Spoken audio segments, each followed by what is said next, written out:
राधे राधे दोस्तों, आज हम आपको सुनाएंगे शनिदेव महाराज और राजा विक्रमादित्य की कथा। अगर आप हमारे चैनल पर नए हैं तो प्लीज़ हमारे चैनल को सब्सक्राइब करें, वीडियो को लाइक करें और शेयर करें। एक पौराणिक कथा के अनुसार एक बार सभी 9 ग्रहों में सूर्य, चंद्रमा, मंगल, बुध, बृहस्पति, शुक्र, शनि, राहु और केतु में आपस में विवाद छिड़ गया कि हम सब में बड़ा कौन है। सभी का दावा था कि वही सर्वोत्तम है। जब वो आपस में निर्णय नहीं कर सके तो वो निर्णय के लिए सभी देवता देवराज इंद्र के पास पहुँचे और बोले, हे देवराज, आपको हमारा निर्णय करना होगा कि हम में से सबसे बड़ा कौन है। देवताओं का प्रश्न सुनकर देवराज इंद्र बड़ी उलझन में पड़ गए। इंद्र बोले कि मैं इस प्रश्न का उत्तर देने में असमर्थ हूँ। हम सभी पृथ्वी लोक पर उज्जैनी नगरी में राजा विक्रमादित्य के पास चलते हैं। राजा विक्रमादित्य अपने न्याय के लिए बड़े प्रसिद्ध हैं। देवराज इंद्र सहित सभी 9 ग्रह उज्जैनी नगरी पहुँचे। महल में पहुंचकर जब देवताओं ने उनसे अपना प्रश्न पूछा तो राजा विक्रमादित्य भी कुछ देर के लिए परेशान हो उठे, क्योंकि सभी देवता अपनी अपनी शक्ति के कारण महान थे। किसी को भी छोटा या बड़ा कह देने से उनके क्रोध के प्रकोप से भयंकर हानि पहुंच सकती थी। अचानक राजा विक्रमादित्य को एक उपाय सूझा और उन्होंने जो विभिन्न धातुओं के स्वर्ण, रजत, कांसा, तांबा, सीसा, रांगा, जस्ता और अभ्रक और लोहे के 9 सिंहासन बनवाए। धातुओं के गुणों के अनुसार सभी आसनों को उन्होंने क्रमबद्ध लगवाया और सभी 9 ग्रहों को आसन ग्रहण करने के लिए कहा, क्योंकि जैसे कि स्वर्ण का आसन अपने गुणों के कारण सबसे आगे लगवाया और जो लोहे का सिंहासन था वह सबसे पीछे था। अब राजा विक्रमादित्य ने सभी देवताओं को बैठने के लिए कहा। देवताओं के बैठने के बाद राजा विक्रमादित्य ने कहा कि आपका निर्णय तो स्वयं हो गया है। जो सबसे पहले सिंहासन पर विराजमान है वही सबसे बड़ा है। राजा विक्रमादित्य के निर्णय को सुनकर शनि देवता ने सबसे पीछे आसन पर बैठने के कारण अपने को छोटा जानकर क्रोधित होकर कहा, राजा विक्रमादित्य, तुमने मुझे सबसे पीछे बैठाकर मेरा अपमान किया है। तुम मेरी शक्तियों से परिचित नहीं हो। मैं तुम्हारा सर्वनाश कर दूंगा। शनि ने कहा, सूर्य एक राशि पर 1 महीने, चंद्रमा 2.25 दिन और मंगल 1.5 महीने, बुध और शुक्र 1 महीने, बृहस्पति 13 महीने रहते हैं, लेकिन मैं किसी राशि पर 7.5 वर्ष तक रहता हूँ। बड़े बड़े देवताओं को मैंने अपने प्रकोप से पीड़ित किया है। राम को जब 7.5 आई तो वन में जाकर रहना पड़ा था और रावण को जब 7.5 के कारण ही युद्ध में मृत्यु का शिकार बनना पड़ा था। राजा, अब तू भी मेरे प्रकोप से नहीं बच सकेगा। इसके बाद अन्य ग्रहों के देवता तो प्रसन्नता के साथ चले गए, परंतु शनिदेव बड़े क्रोध के साथ वहां से विदा हुए। राजा विक्रमादित्य पहले की तरह ही न्याय करते रहे। उनके राज्य में सभी स्त्री पुरुष आनंद से जीवन यापन कर रहे थे। कुछ दिन ऐसे ही बीत गए। इधर शनि देवता अपने अपमान को भूले नहीं थे। राजा विक्रमादित्य से बदला लेने के लिए एक दिन शनि देव ने घोड़ों के व्यापारी का रूप धारण किया और बहुत से घोड़ों के साथ उज्जैनी नगरी पहुंचे।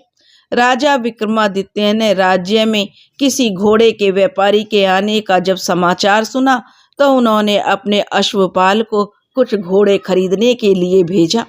घोड़े बहुत ही कीमती थे। अश्वपाल ने जब वापस लौटकर इस संबंध में राजा विक्रमादित्य को बताया तो राजा विक्रमादित्य ने स्वयं आकर एक बहुत ही सुंदर और शक्तिशाली घोड़े को पसंद किया। घोड़े की चाल देखने के लिए राजा उस घोड़े पर सवार हुए तो वह घोड़ा बिजली की गति से दौड़ा। तेजी से दौड़ता हुआ घोड़ा राजा को दूर एक जंगल में ले गया और फिर राजा को वहां गिराकर जंगल में ही कहीं गायब हो गया। राजा अपने नगर को लौटने के लिए जंगल में भटकने लगा, लेकिन उन्हें लौटने का कोई रास्ता नहीं मिल रहा था। राजा का भूख प्यास से जो बेहाल हो गए थे और बहुत घूमने की वजह पर उन्हें जो एक चरवाहा मिला, राजा ने उस चरवाहे से पानी मांगा और उस ग्वाले से पानी लेकर पिया। और राजा पानी पीकर जो उस चरवाहे को उसने अपनी अंगूठी दे दी। फिर उससे रास्ता पूछकर वह जंगल से निकलकर पास के नगर में पहुंच गए।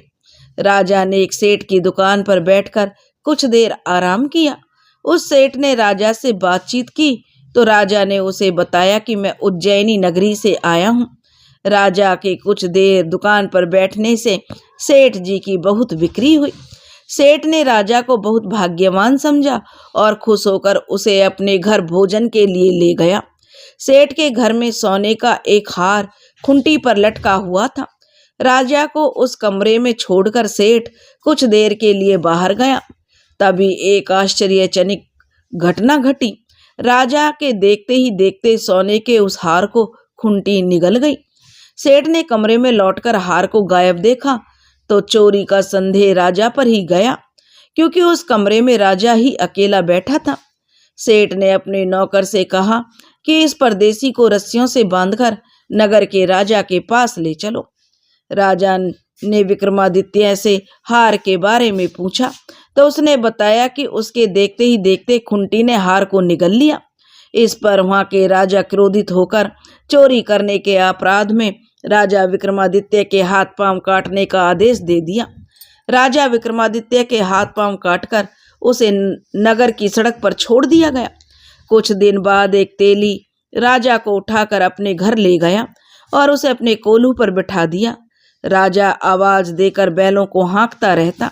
इस तरह तेली का बैल चलता रहा और राजा को भोजन मिलता रहा। शनि के प्रकोप की 7.5 पूरी होने पर वर्षा ऋतु प्रारंभ हुई। राजा विक्रमादित्य एक रात मेघ मल्हार गा रहा था कि तभी नगर के राजा की लड़की राजकुमारी मोहिनी रथ पर सवार उस तेली के घर के पास से गुजरी। उसने मेघ मल्हार सुना तो उसे बहुत अच्छा लगा और दासी को भेजकर गाने वाले को बुलाकर लाने को कहा। दासी ने लौटकर राजकुमारी को अपंग राजा के बारे में सब कुछ बता दिया। राजकुमारी उसके मेघ मल्हार से बहुत मोहित हुई और उसने यह सब कुछ जानकर भी कि अपंग राजा से विवाह करने का निश्चय कर लिया। राजकुमारी ने अपने माता पिता से जब यह बात कही तो राजकुमारी के माता पिता हैरान रह गए। रानी ने मोहिनी को समझाया, बेटी तेरे भाग्य में तो किसी राजा की रानी होना लिखा है, फिर तो उस अपंग से विवाह करके अपने पांवों पर कुल्हाड़ी क्यों मार रही है। राजकुमारी ने अपनी जिद नहीं छोड़ी। अपनी जिद पूरी करने के लिए उसने भोजन करना छोड़ दिया और प्राण त्यागने का निश्चय कर लिया। आखिर राजा रानी को विवश होकर अपंग विक्रमादित्य से राजकुमारी का विवाह करना पड़ा। विवाह के बाद राजा विक्रमादित्य और राजकुमारी तेली के घर में रहने लगे। उसी रात स्वप्न में शनिदेव ने राजा से कहा, राजा तुमने मेरा प्रकोप देख लिया, मैंने तुम्हें अपना अपमान का दंड दिया है। राजा ने शनिदेव से क्षमा करने को कहा और प्रार्थना की, हे शनिदेव आपने जितना दुख मुझे दिया है अन्य किसी को नहीं देना। शनिदेव ने कुछ सोचकर कहा, राजा मैं तुम्हारी प्रार्थना स्वीकार करता हूँ। जो कोई स्त्री पुरुष मेरी पूजा करेगा, शनिवार को व्रत करके मेरी व्रत कथा सुनेगा, उस पर मेरी अनुकंपा बनी रहेगी।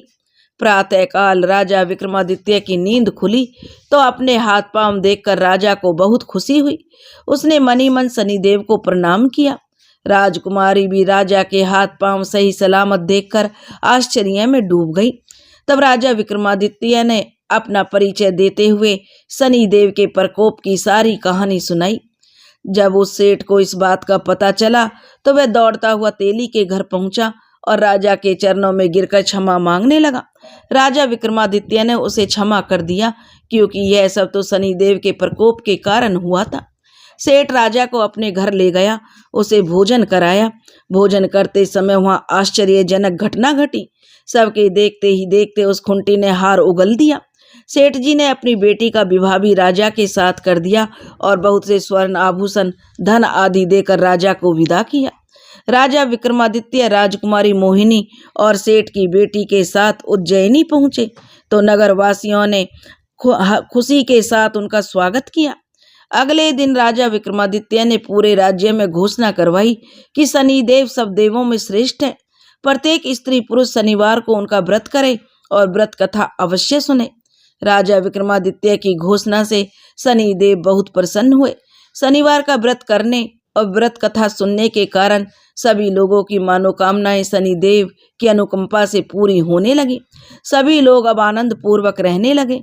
दोस्तों, जो यह कहानी सुना रहे हैं और जो यह कहानी सुन रहे हैं, शनिदेव भगवान उन पर अपनी कृपा बनाए रखें। बोलो शनिदेव महाराज की जय। दोस्तों, अगर आपको शनिदेव की यह कहानी पसंद आई हो तो प्लीज़ हमारे चैनल को सब्सक्राइब करें, वीडियो को लाइक करें और शेयर करें। राधे राधे।